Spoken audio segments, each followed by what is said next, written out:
Okay, this is 21st day of February, 2001. My father's father was named Mordecai, just like the Mordecai in the story of Purim. And he had a brother who unfortunately passed away at an early age, and that is early, but he was married.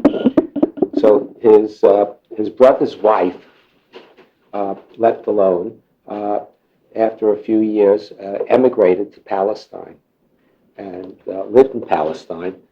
And after living in Palestine for a number of years, she wrote back to her brother-in-law that she met a nice man in Palestine, and she wanted to get married.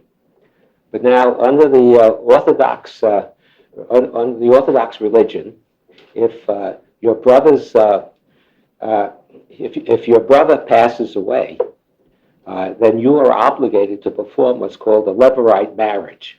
You're obligated to marry your brother's wife if he passes away, with the thought in the ancient times of raising up seed in your brother's name. So my grandfather Mordecai was wondering, what to do, and so he decided to go visit his uncle. His uncle was Rabbi Cook.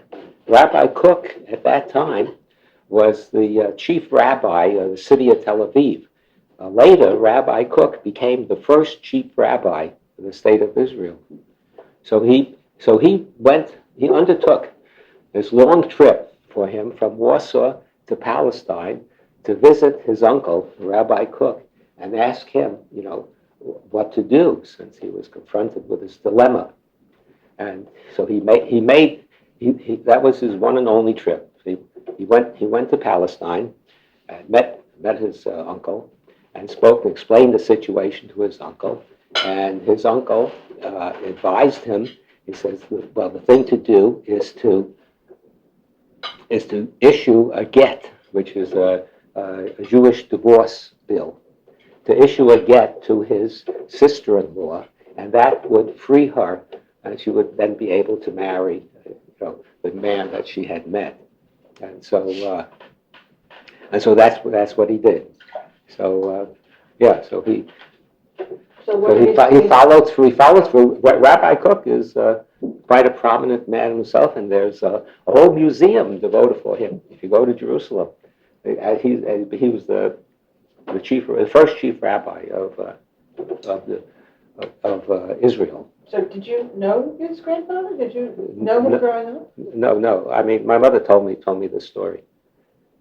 Like, this is your mother's. Excuse me. Yeah. But did I say my father's? Yes. Okay. Let me make the correction. I'm thinking. I was thinking so much of including the date that I let that slip out. Okay. I'm sorry. This is my mother's father. My mother's father, who lived in Warsaw. Yeah.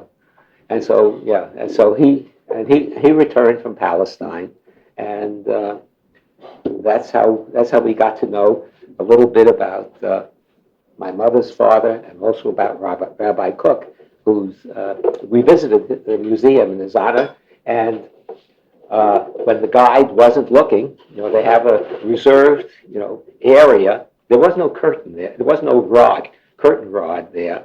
But there was a reserved area for his desk and his chair. And when the guide was in another room, I took it upon myself the privilege of sitting in the chair at his desk, because he was, as a chief rabbi, he was called upon to write opinions. People who had problems or questions about halakha, about Jewish, customs and Jewish responsibilities and so on, would write to him, and he would answer them back. And so that was quite thrilling.